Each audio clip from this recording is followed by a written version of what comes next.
G'day and welcome to Down Under Sports, where we talk all things sports related, just down under. I'm your host, Christopher Spreezy, and I'm joined as always by Andrew Theo. How you going, mate? Good, mate. How are you? How'd you pull up after the big week? Pretty good. Very happy. Shall we get into it? Let's get into the match of the Premier League season. Let's do it. Is the title race over? Not yet. Not yet. Not yet. I think we need a few more points gap because they can come back. But having said that, I'm extremely happy because right now 9 points above City with only one more game against them. Couldn't ask for anything more. So tell me a bit about your thoughts about the game. The thoughts on the game, I think that we started off a bit, nervous. I think that they were coming at us. Yep. But still, we still found ourselves 2-0 up after 10 minutes. They had all these chances, scored none. We had 2 chances, we scored 2. I was very happy with the rest of the performance after that. I think we played as well as we played all season. Yeah. And got ourselves 3 points, so pretty happy. Pretty happy about that. I personally think City dominated, especially the first 10-15 minutes of the game. They had chances after chances and they couldn't convert. And really, both the goals scored were against the run of play.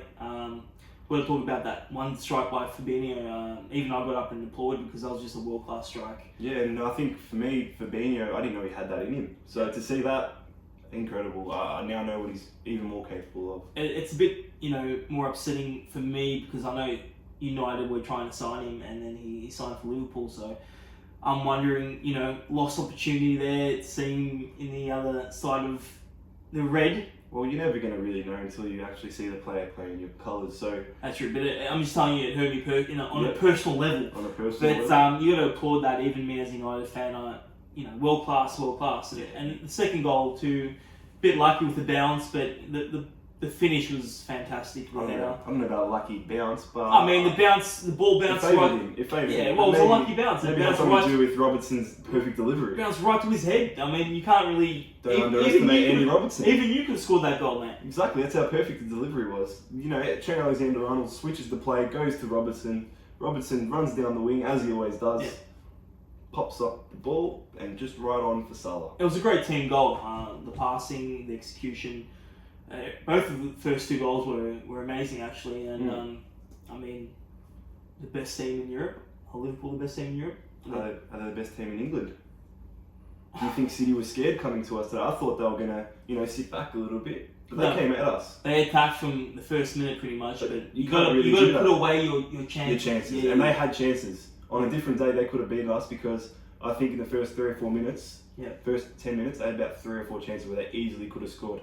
But Liverpool are one of those teams where we specialise in those counters. We are so quick to get ready and we're always game ready and we've got the speed, we've got the power, we've got the strike from Fabinho, apparently now. We can just destroy teams, even if it is Manchester City. You shouldn't be too surprised because it was banging goals like that when he played for Monaco. Yeah. But, haven't seen that from him yet in red though, good to see that he has that in his Monaco is red in a white team. But, well, I know, I'm just pulling your leg a bit there, mate. Technical. I'm just pulling your leg, but let me ask you this.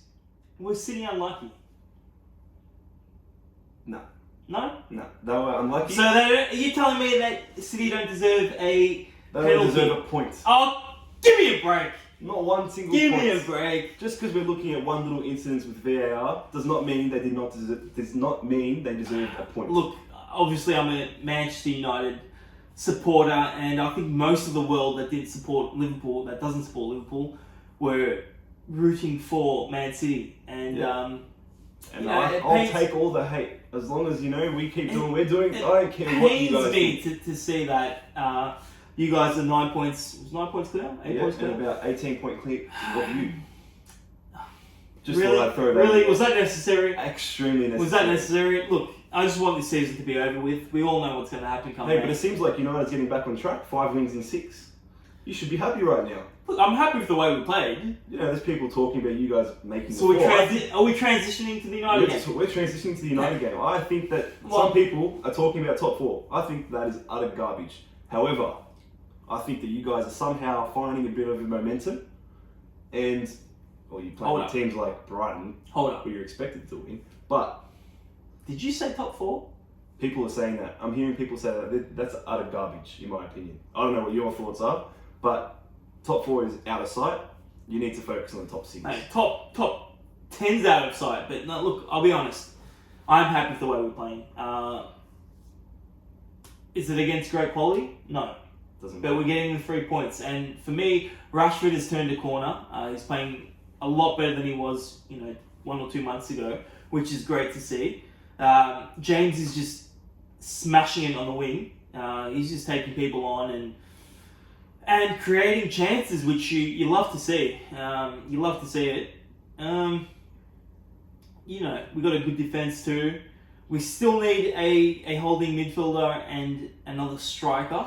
Hopefully we get that next summer, because I don't see us getting anything of decent value come January. But we're looking better. I'm not going to lie, we are looking better, and a win's a win at the end of the day. So you got to win under it. Yeah. Keep going from there. But I'm happy with the way Rashford's playing, and I think the team, all in all, has a lot more chemistry, and hopefully we push on and continue. Hopefully. But top 4 is out of the question. Out of the question, for sure. That's you guys are 7th, okay?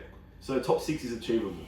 But it's more important that you guys just keep winning the games you're meant to win. Like at Brighton, you're meant to win those games. Yeah, so definitely. do that. Do the things you're meant to do. Definitely. Don't keep bringing in headlines that, Manchester suffer another defeat to Newcastle. That's not meant to happen. Yeah. You're Manchester United. I just think that your young players are the players that actually want to play for United. Players like Pogba and all those big names. Yeah. They think they're too big for the club. But these young players, they want to show their best. They want to show the world what they got. They're given a chance. Yeah. So that's why I think that you're doing well It's recently. good, yeah. A lot of you can see a lot of young players, from the academy, Greenwood, really stepping up. Even though I wish he did get a bit more game time. Hopefully that comes like a starter game, not coming on like the 70th or 80th minute, 85th minute. I want him to start a game because he's just he's very talented, and we need to bring in that youth through the ranks. But I'm feeling better than where we were a month or 2 ago, but I still see we have a lot more work to do to be a contender. It's only the start. It's only the start of continuing to rebuild and get some momentum under your belt. Definitely. So those are my thoughts about United. Hopefully we can push on, but definitely top 4 is out of the question. Should we talk about Messi? What happened with him on the weekend? He scored a hat-trick, didn't he? He did score a hat-trick, and he overtook Ronaldo in most club goals. Are you Ronaldo In or are you Messi? 111 less matches. Wow. Are you a Ronaldo or are you a Messi fan? Because I still haven't even asked you this. Well, Because you'd be Ronaldo. Who do I Since support? you're a United boy? yeah. You'd be a Ronaldo fan. When, the Theatre of Dreams was actually a theatre of dreams with Rooney and Ronaldo back in the day. and, all those The glory amazing days. players. glory The glory days. I have been mostly a Ronaldo fan. So it's not like you're biased like No, those people I that see on the don't. internet. Look, I love them both, like Federer and appreciate- Nadal. yeah. You got to appreciate them both. I'm not a Yeah. Federer guy, a Nadal guy. I love them both. Yeah. And for me, I've got a personal connection with Barcelona because I lived there for a few months when I was training to be a tennis player. And I went to games and, I saw him live, and I can't say I've had the pleasure of seeing Ronaldo live. But to overtake Ronaldo in club goals in 119 less matches is very special. It's a fair amount of games. 119 less games. And Is pretty special. yeah. So hopefully, Barca keep doing what they're doing, even though they're only a little bit just on top. Yep. Messi is obviously the centre of their success. He's just going to keep on scoring hat-tricks and maybe they'll win another league. Oh, well, you love to see it. Speaking of Ronaldo, what are your thoughts on Ronaldo getting subbed off again at the 55th minute? Well, we saw it last week in Moscow, was it? In the Champions League. Yeah. He was pretty angry. It was what was it, 81st minute? Now it was the 55th minute, but to make matters worse, the person who came on, Dybala, scored the winner. Yeah. So it's no surprise that he's mad and He left the stadium apparently. apparently he left the stadium before the game ended. And look, I'm not surprised. It's Ronaldo. He has that mentality that he wants to be on the field every minute of the game. He might be It's very competitive. 34. Yeah. He might be 35, whatever he is, but he wants to be there all the time. But you have to have that in you to be a special player, right? And that's why we've seen him Yeah. dominate for so many years. I don't know. What do you think about Sarri? Is he doing the right thing? Is Ronaldo injured? I just don't see why you would take off your best player when But he's been out of form the last few weeks, so maybe But he's it's world about making a class. statement. He's well, yeah. But I don't It think worked. Dybala got the goal. But I don't think you need to make a statement, against Ronaldo, who's been one of the best players ever. I just don't see that the right thing to do. But look, I personally don't see Cristiano being there next season. I think he's going to go to a different club. Which club? I have no idea, but I don't see him staying at Juventus next season. Or maybe Sarri sees that. Maybe he sees Ronaldo's most likely going to go next year. So, but the whole thing about Dybala, you told me about how he came on and scored, and he's a lot younger than Cristiano, and is he the future of Juventus? If that was the case, why would you try and sell him to United in the summer that just passed? That doesn't make any sense to me.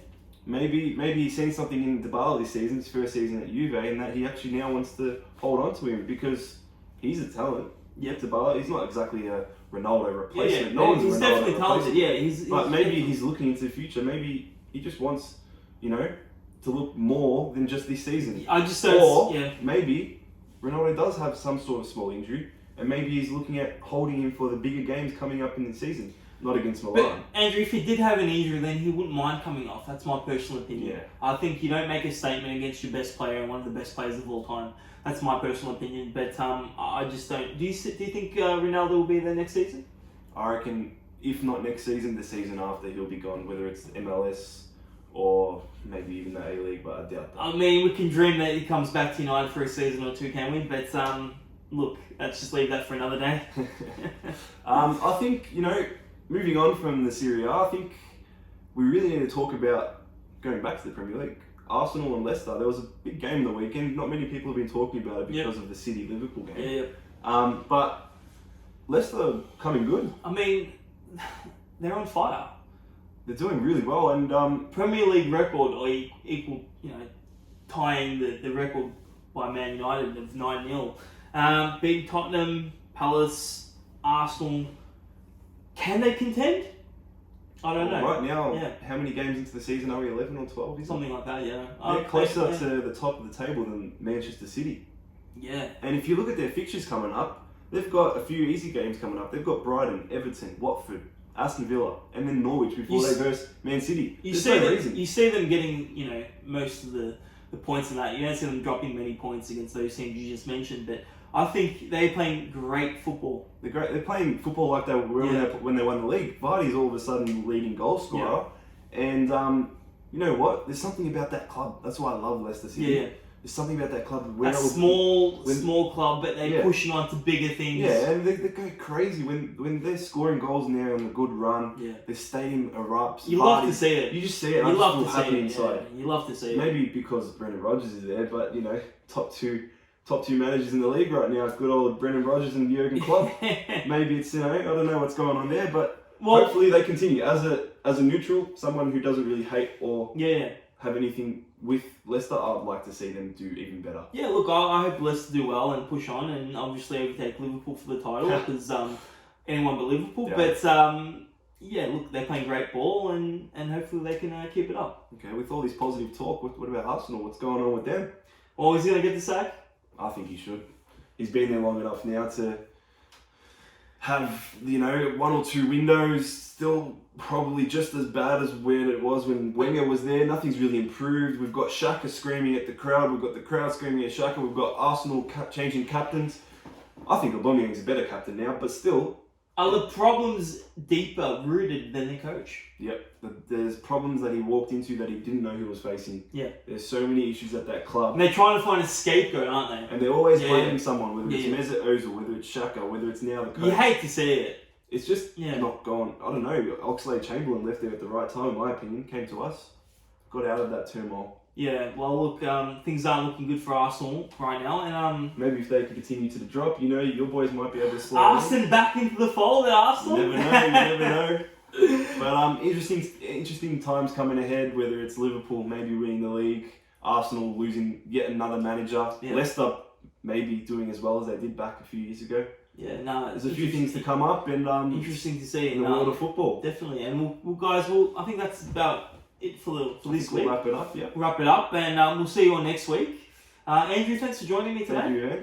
Always a pleasure. And that bet is still on for about I'm looking at the table. I know you want that Nando's milk. There's still 1 point in it, so hopefully my boys in Serie A, Inter Milan, your old boys. Old boys. Lukaku and Alexis, don't forget them. Yeah. Hopefully they do me a solid and get me some free Nando's. If you don't remember the bet, be sure to watch the previous video to see what that's all about. Guys, if you like this video, please give it a thumbs up and subscribe to the channel. Where can people find you? They can find me on Instagram. We've got our Instagram page, D.U.S _sports, or my own personal one, which I'll leave in the link below. If you want to follow me on Instagram, it's Christopher Spreezy. I'll also like to say big things are coming from Down Under Sports. We've got a lot of things in the works, and January will be a big month for the channel. Also would like to thank Vicky Kaplantis for hooking me up with the Adidas gear. Vicky, I love you, and we'll see you all next week. Peace. Thanks.